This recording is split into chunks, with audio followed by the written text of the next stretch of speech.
السلام علیکم ورحمۃ اللہ وبرکاتہ۔ بسم اللہ الرحمن الرحیم۔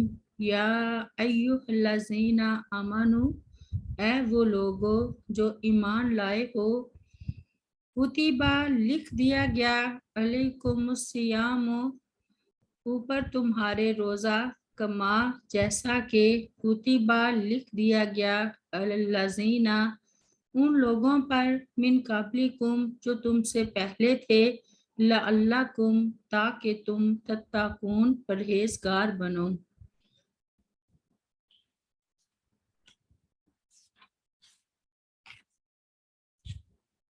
اس آیت میں اللہ تعالیٰ نے مسلمانوں کو خبر دی ہے کہ ان پر روزے فرض کر دیے گئے ہیں، جیسا کہ گزشتہ قوموں پر فرض تھے، اس لیے کہ روزہ رکھنے میں انسان کے لیے دنیا و آخرت کی ہر بھلائی ہے، اور اس لیے کہ آدمی جب اللہ تعالیٰ کے لیے کھانا پینا اور مباشرت کرنا چھوڑ دیتا ہے اور اپنے آپ کو اللہ تعالیٰ کی بندگی میں مشغول کر لیتا ہے تو اللہ تعالیٰ اسے تقوی کی راہ پر ڈال دیتا ہے۔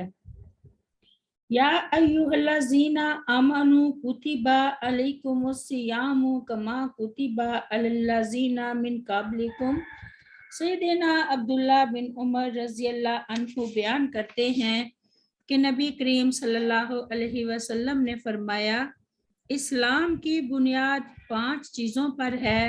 نمبر 1، اس بات کی گواہی دینا کہ اللہ تعالیٰ کے علاوہ کوئی معبود نہیں اور محمد صلی اللہ علیہ وسلم اللہ تعالیٰ کے رسول ہیں۔